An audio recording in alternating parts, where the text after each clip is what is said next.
नमस्कार। अनंत ज्ञान host anchor series की होस्ट नीरज शर्मा आपका हार्दिक अभिनंदन करती है, स्वागत करती है। जैसा कि सभी को विदित है कि हिमाचल प्रदेश का गठन 15 अप्रैल 1948 को हुआ था और प्रथम विधानसभा चुनाव 1951-52 में हुए थे और कैबिनेट की स्थापना हुई थी। कैबिनेट बना था और डॉक्टर यशवंत सिंह परमार जी प्रथम मुख्यमंत्री बने थे और जिन्हें हिमाचल का निर्माता भी कहा जाता है। अब बात करते हैं उस समय की। क्या आप लोग जानते हैं कि मंडी से शिमला पहुंचने के लिए किस तरह से जाया जाता था? मंडी से शिमला पहुंचने के लिए पहले पठानकोट जाते थे, उसके बाद कालका और उसके पश्चात शिमला पहुंचते थे। कितना कठिनाई भरा जीवन था।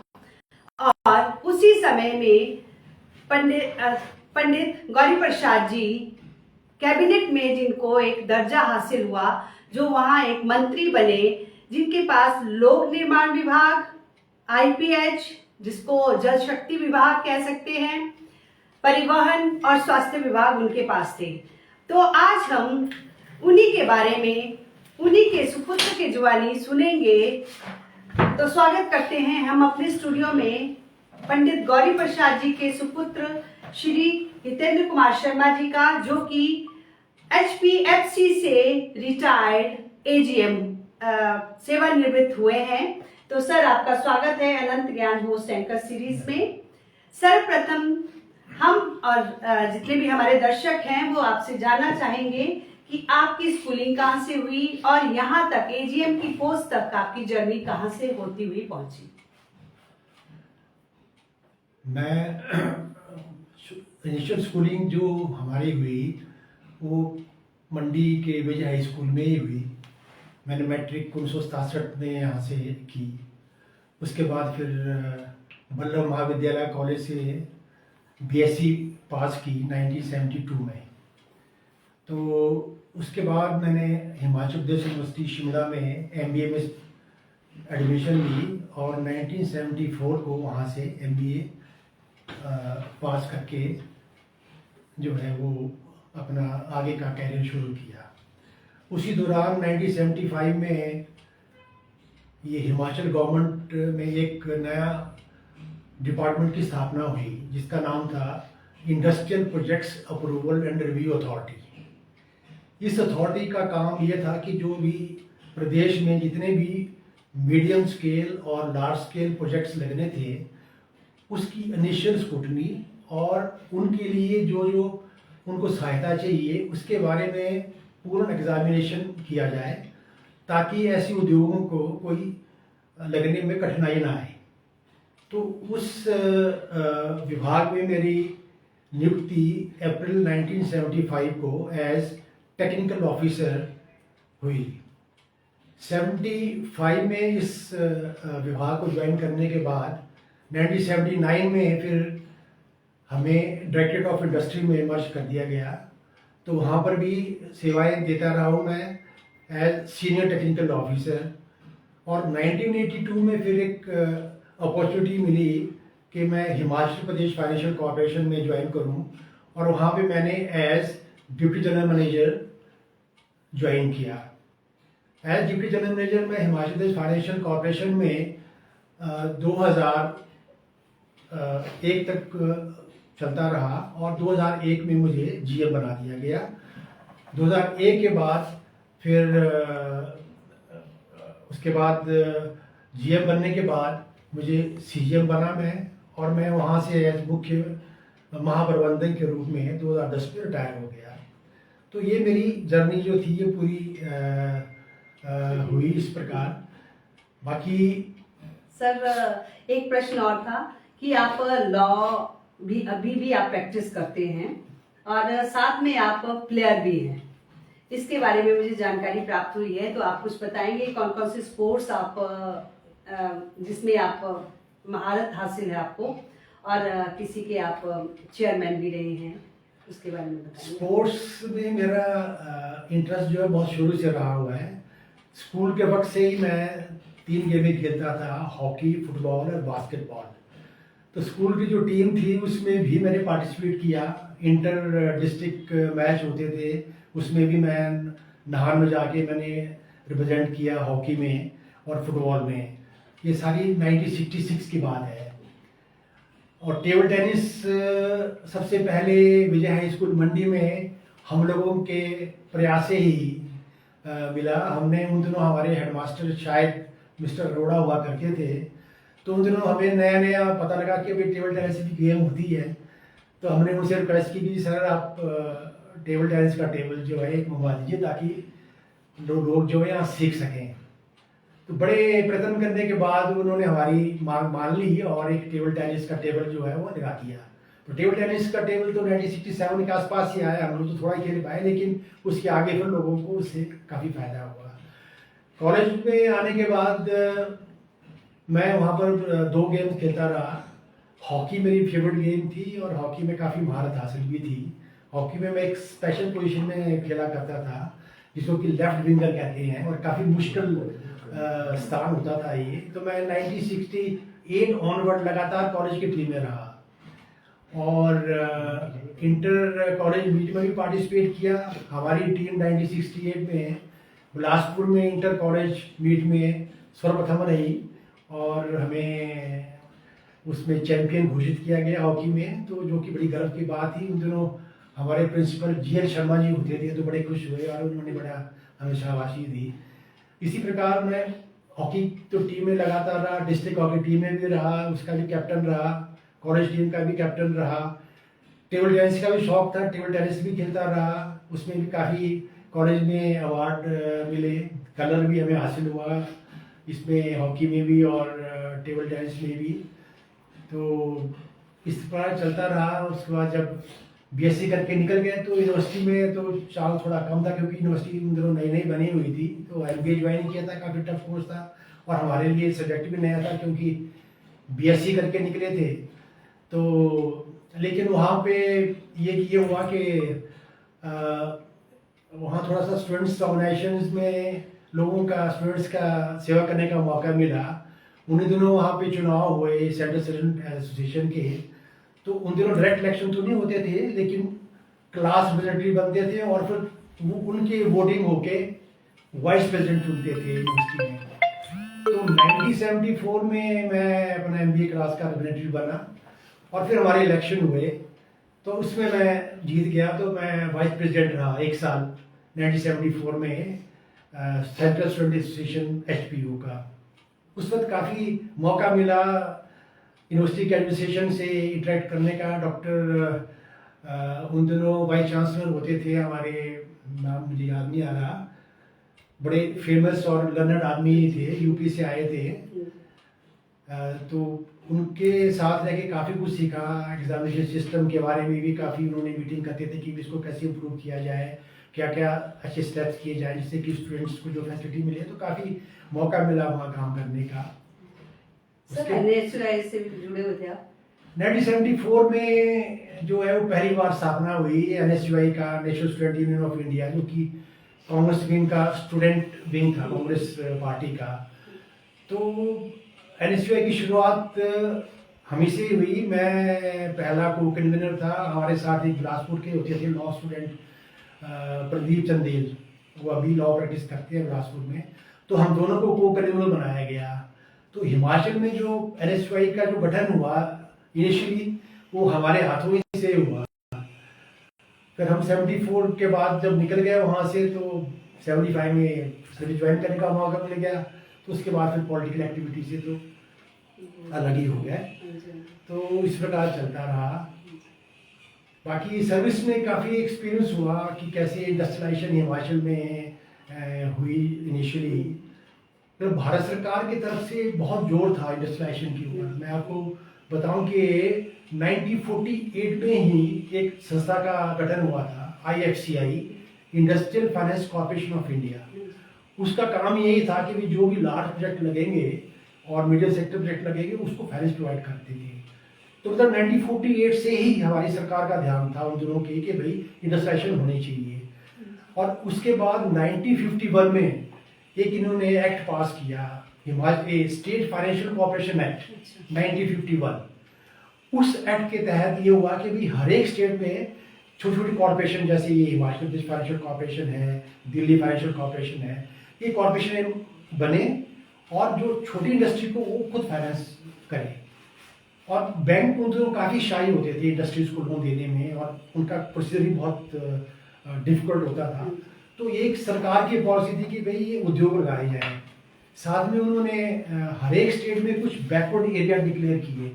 हिमाचल में भी जैसे ये सोलन का एरिया है, कांगड़ा का एरिया है, कुछ एक एरिया को बैकवर्ड घोषित किया। उन एरिया में स्पेशल इंसेंटिव दिया करते थे, और हम भी जो फाइनेंस जो था काफ़ी लिबरल फाइनेंस होता था। अब जैसे आजकल वो मुद्रा लोन स्कीम चल सुनी होगा आपने नाम, उन दिनों एक सॉफ्ट लोन स्कीम होती थी, वो भी सेम स्कीम होती थी।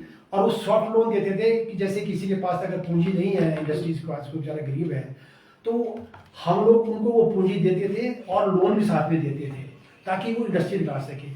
तो इससे आप देखें कि जो इनिशियल जो इंफ्रास्ट्रक्चर हिमाचल में इंडस्ट्री का बना, ये उन सारे प्रयत्नों से बना हुआ है। और बड़ी सी इंडस्ट्रीज उतर लगी है। आप रोटीवाला में देखें, परवाणू में देखें, कांगड़ा इंडस्ट्रियल एरिया है। मंडी थोड़ा सा रिमोट था तो यहाँ पर भी इंडस्ट्रियल एरिया बना, लेकिन इतनी डेवलपमेंट नहीं क्योंकि रिमोट एरिया है।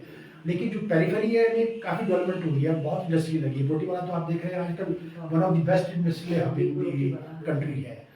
तो इस तरह जो इनिशियल प्रयास हुए, बहुत काम हुआ। तो उसके बाद industrial development bank of India का गठन हुआ 1964 में। वो फिर इंडस्ट्रियल बैंक ऑफ इंडिया हमको फाइनेंस प्रोवाइड करते थे एज रीफाइनेंस, ताकि हम जो है लोन आगे दे सके।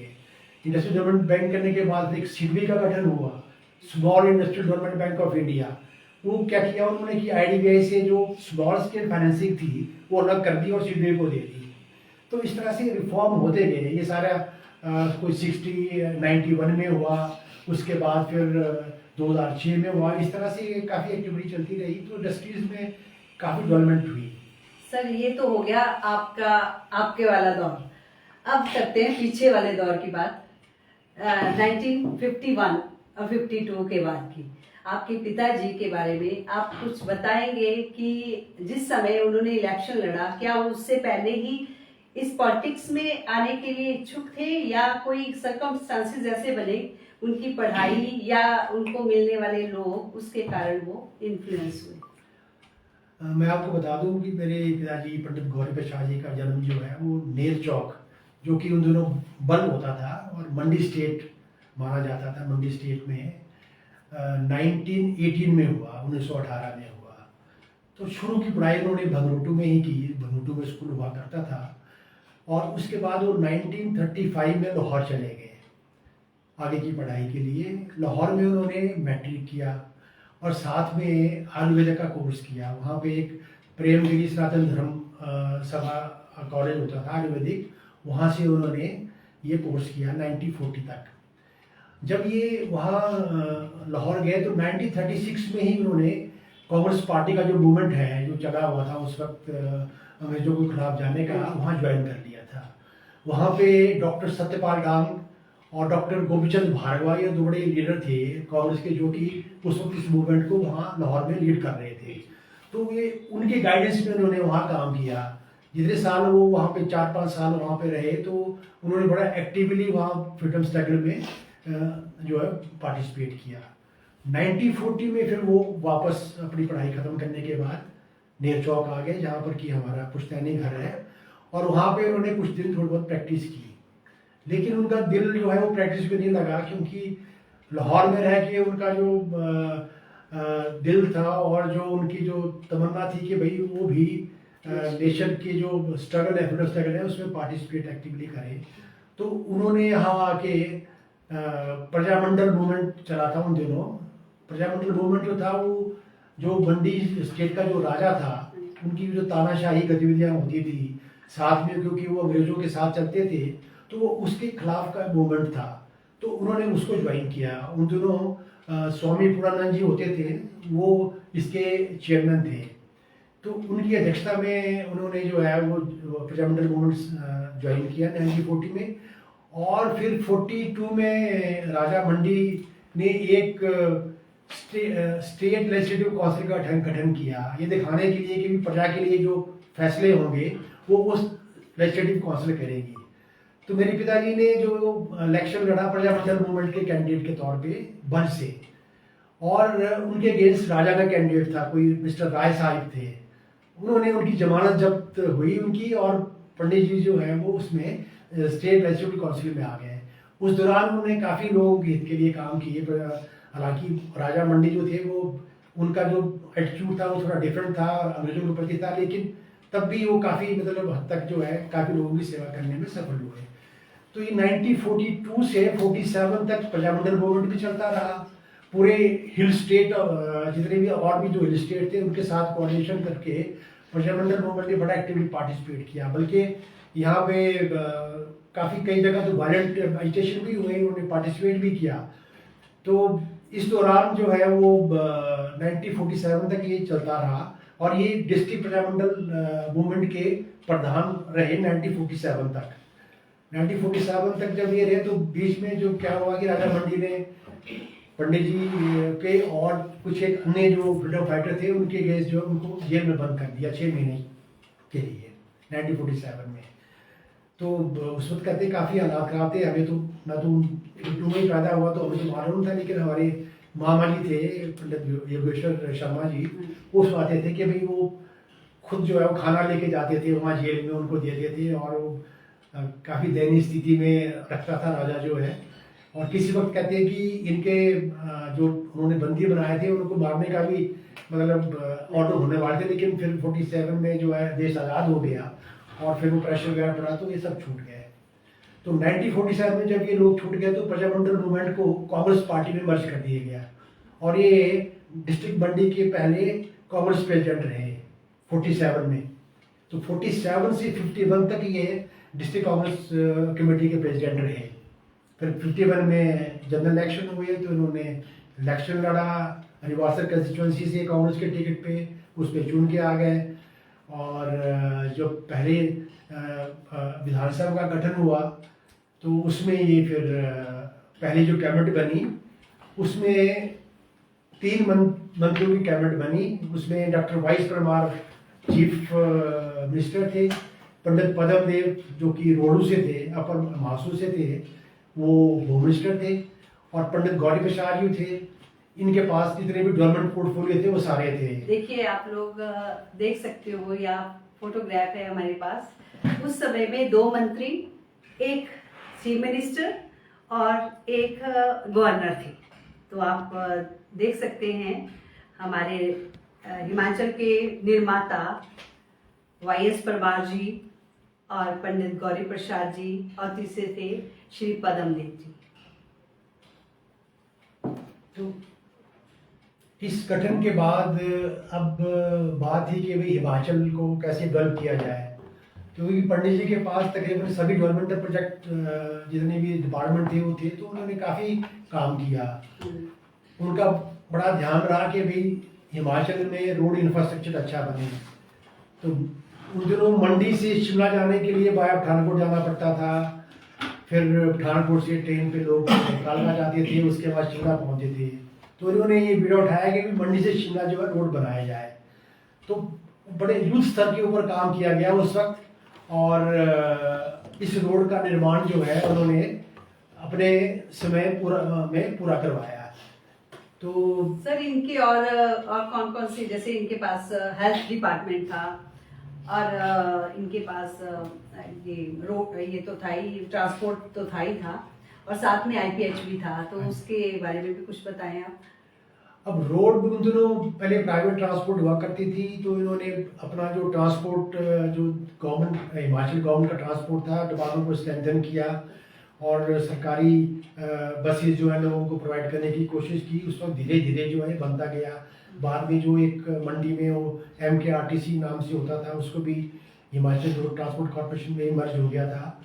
और उसी प्रकार हेल्थ इंफ्रास्ट्रक्चर में इन्होंने बड़ा भारी काम किया। मंडी में भी जो जोनल हॉस्पिटल मंडी के नाम से जाना जाता है, वहाँ पर भी उसको डेवलप करने का इनका बड़ा हाथ था। बल्कि बाहर से भी बहुत डिग्नेटरी यहाँ आते थे और यहाँ विजिट करते थे, तो पूरा डेवलपमेंट देखते थे। तो सर आपसे इससे मालूम हुआ कि हमारे जो फर्स्ट प्रेसिडेंट थे वो भी यहाँ आए थे, डॉक्टर राजेंद्र प्रसाद। हम ये उसी दौरान बाहर से जो डिलीवरी लोग थे वो आते थे, खुद आके देखते थे कि भाई धरातल के ऊपर क्या डेवलपमेंट हो रही है। तो उसी दौरान जो है वो जैसे हॉस्पिटल है और दूसरी फैसिलिटी है उनका दौरा किया करते थे। तो उसी कड़ी में डॉक्टर राजेंद्र प्रसाद भी मंडी आए थे, तो उन्होंने वहाँ पे मंडी हॉस्पिटल का दौरा किया और उसकी फोटोग्राफ्स भी हैं, अगर कभी मौका लगेगा तो उसको भी और दिखाएंगे। अभी मेरे सामने एक फोटोग्राफ आया है, देखिए आजकल के सिनेरियो की बात करें और उस समय के, किस तरह से उस समय में ओथ ली जाती थी, ओथ सेरेमनी होती थी। और देखिए इस फोटोग्राफ में हमारे सीएम उस समय के वाईएस परमार जी और वो बैठे हुए हैं और साथ में ही पंडित गौरी प्रसाद जी ओथ ले रहे हैं और दूसरे मंत्री भी साथ में बैठे हुए हैं। और देखिए कितनी सिंप्लिसिटी थी उस समय में, ज़्यादा कैबिनेट, बहुत बड़ा कैबिनेट नहीं था। हाँ जी सर, अब आपसे जानते हैं कि वो आयुर्वेदा के बारे में भी जानते थे, तो उसमें भी उन्होंने कुछ एक्सेल करने की कोशिश की लोगों को, जैसे वो ट्रीट करते थे या कुछ? बाबूजी ने फॉर्मल कोर्स किया था लाहौर में आयुर्वेदा का, और जब उसके बाद यहाँ आए तो नेर चौक में लोग उनके पास आते थे मेडिसिन लेने के लिए। वो मेडिसिन फ्री ऑफ कॉस्ट दिया करते थे, किसी से चार्ज नहीं करते थे। अगर कोई उनको बुलाता था कि घर में आके देख लो तो चले जाते थे, कभी भी मतलब वो किसी को इनकार नहीं करते थे। लेकिन फिर जब पार्लियामेंटल मूवमेंट में जब वो एक्टिव हो गए तो उनका एक फॉर्मल जो काम था वो उसको छोड़ के, वैसे जब भी लोग उनके पास, जैसे मंडी में भी आसपास के लोग या दूर से भी लोग आते थे, सुना होता था कि भाई इनकी जो मेडिसिन है बहुत असर करती है, तो आया करते थे। तो बाबूजी उन सबको फ्री में मेडिसिन दिया करते थे। ये मेडिसिन का काम तो उन्होंने अंत तक करते रहे। उनको जड़ी बूटियों का बड़ा नॉलेज था। वो अपने रिसोर्सेज से, लोगों से, गाँव से वो जड़ी बूटियाँ मंगवाते रहते थे, और जब भी उनके पास कोई आता तो उनको वो मेडिसिन दिया करते थे विदाउट एनी चार्ज, किसी को कभी चार्ज नहीं करते थे। अभी मैं दर्शकों को दिखाना चाहती हूँ उस समय की ये पूरी की पूरी, जितने भी कॉन्स्टिट्यूशन, मतलब वो असेंबली, हाँ विधायक जितने भी थे जब विधानसभा के चुनाव हुए थे, देखिए आप इन सभी को। और ये हमारे पास धरोहर होती है उस समय की, और हम इससे बहुत कुछ जान सकते हैं कि कैसा उस समय का लोगों का लाइफस्टाइल था, किस तरह से लोग आते थे, किस तरह से वो इलेक्शन लड़ते थे और किस तरह से जनता की सेवा करते थे। सर उनकी कार्यशैली कैसी थी? पंडित गौरी प्रसाद जी ने बड़े सिंपल और साधारण स्वभाव के थे। शुरू से ही गांधीवादी रहे, गांधी के जितने भी उसूल थे उनको मानते थे। ताउम्र उन्होंने खादी का वस्त्र ही धारण किए।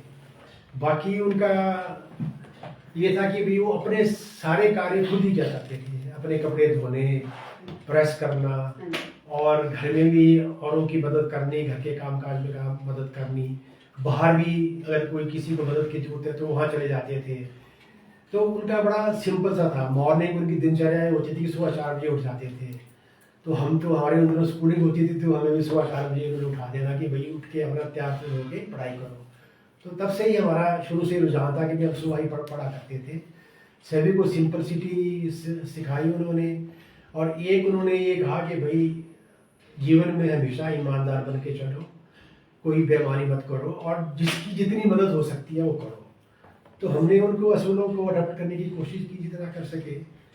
बहुत अच्छा है सर। और सर अब और भी जानकारी उनके बारे में, जैसे मुझे मैंने नेट पे देखा तो नेट पे मुझे मिली उनके बारे में कि वो जैसे फ्रीडम फाइटर के भी वो कुछ रहे हैं, अध्यक्ष रहे हैं ना, सेंटर के, और स्टेट के भी थे, वो उपाध्यक्ष थे। अब पंडित जी एक्चुअली शुरू से ही तो फ्रीडम फाइटर रहे, और एक all India freedom fighter association होती थी जिसमें कि सारे भारत के फ्रीडम फाइटर्स की एक एसोसिएशन थी। तो उसके वो स्टेट के प्रेसिडेंट रहे। वो स्टेट प्रेसिडेंट तो वो एंड तक रहे, जब तक उनकी डेथ रही उसके स्टेट प्रेसिडेंट रहे।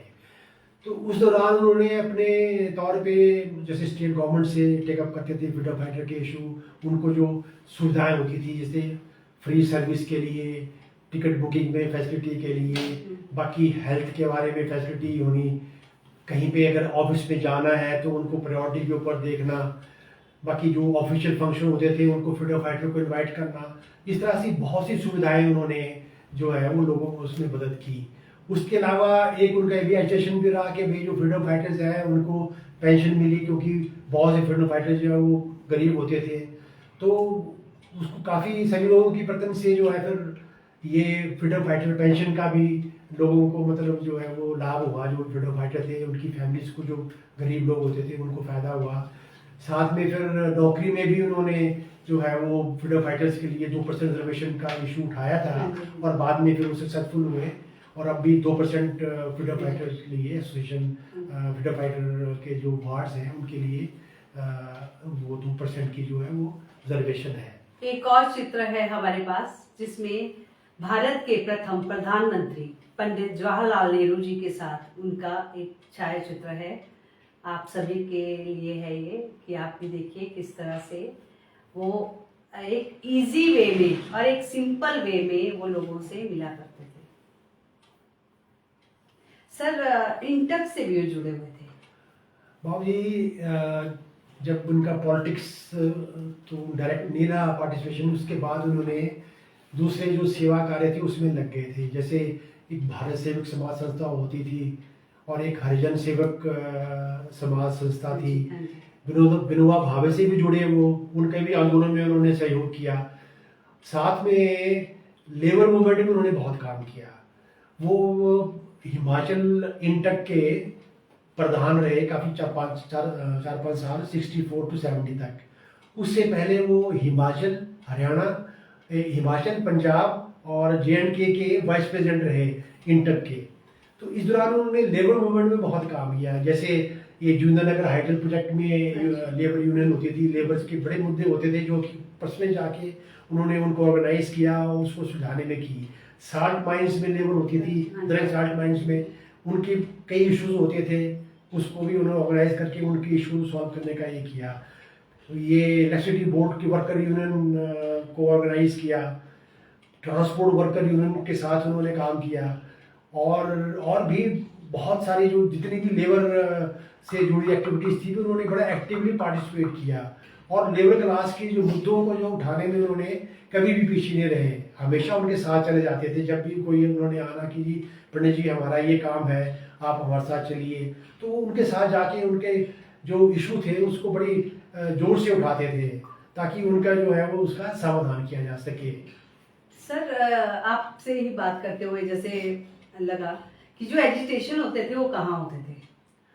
देखिए उन दिनों ये एक सोशल ऑर्गेनाइजेशन ही कह लीजिए कि भाई जब भी कोई जनता के मुद्दे होते थे, जैसे मान लो कि महंगाई का कोई ज़्यादा कोई टैक्स लग गया, महंगाई बढ़ गई या बिजली के दाम बढ़ गए जो कि इतने बढ़ गए कि ना दे सके, तो इस तरह के जो लोगों से रिलेटेड इशू होते थे, तो मंडी में खासकर ये चौहट्टा बाजार में बड़ा फेमस बाजार था। ये यहाँ पे सारे जो लोकल लीडर होते थे इंक्लूडिंग मेरे पिताजी, वो सारे इकट्ठे होके चौहट्टा में बड़ा स्टेज लगता था और वहाँ पे सभाएं होती थी जिसपे कि वो डायरेक्ट गवर्नमेंट को ललकारते थे कि देखो भैया आप जो ये कर रहे हो ठीक नहीं कर रहे हो, आपको इसमें ये सुधार करना चाहिए। लोगों की डिमांड को वो सरकार तक पहुंचाने में पूरा प्रयत्न करते थे। और मंडी का चौहट्टा तो फेमस था ये एजिटेशन के लिए कि जब भी कोई जनहित का कार्य में उठाना, जनहित के मुद्दे उठाने हैं तो चौहट्टा बाजार में ही एजिटेशन हुआ करते थे। बड़ा फेमस था ये। लेकिन बाद में फिर ये चौहट्टा तो अब खत्म हो गया, अब उस तरफ कभी होता नहीं है, तो नीचे शहरी बाजार में चला जाता है। लेकिन ये जो लोकल लीडर थे बड़ा उनका आपस में, चाहे वो किसी पार्टी के हों, कांग्रेस के हों, कम्युनिस्ट पार्टी के हों या किसी और संस्था से हो, सारे इकट्ठे होकर मुद्दा उठाते थे। उन दिनों ये पार्टी लाइन पे नहीं लोग इशू में क्रिस्टलाइज करते थे कि ये हमारी पार्टी का मामला है तो हम नहीं करेंगे। वो सभी लोग इकट्ठे करते थे और उसका रिजल्ट भी होता था। तो इस तरह की पुरानी बातें हैं ये। सर जब तक वो जैसे बोलते हैं कि लास्ट ब्रेथ तक उनका जैसे अब चेंज हो गया, 2014 में हुई है उनकी डेथ। हाँ जी। हाँ, तो तब तक क्या वो लोगों के जैसे यूथ था खासकर, उसके लिए उनके विचार कैसे थे? देखिए, यूथ को तो वो हमेशा यही कहते थे कि भाई अपने काम को एक तो पूरी गति से करो, जो भी काम आप कर रहे हो ईमानदारी से करो और प्रयत्न करते रहो, और गंदी आदतों में ना पड़े। वो खुद भी कोई नशा नहीं करते थे, कोई किसी तरह का कोई उनको ऐसी आदत नहीं थी। हमको भी यही सीख देते रहे, तो हमने भी जहाँ तक हो सके उसमें प्रयत्न किया। तो मतलब उनका यूथ के प्रति यही था कि भाई यूथ को जो है वो अपना जो प्रारंभिक जीवन है वो परिश्रम में गुजारना चाहिए, और उस दौरान जो है वो इस तरह की शैक्षणिक शिक्षा हासिल करनी चाहिए, ऐसे हुनर हासिल करने चाहिए ताकि उनकी जो एंटायर लाइफ है, पूरी ज़िंदगी है, उसको वो इस तरह गुजार सके। और अपने आप जब भी कभी कोई ऐसा मौका आया तो वो पीछे नहीं रहे, उन सबको प्रेरित करते रहे। सर बहुत बहुत धन्यवाद। उनके बारे में आज हम सबने जाना, और ये हमारी तरफ से अनंत ज्ञान परिवार की ओर से उनको एक सच्ची श्रद्धांजलि है, और आपके सुखद भविष्य की कामना करते हैं। बहुत बहुत धन्यवाद। धन्यवाद, थैंक यू।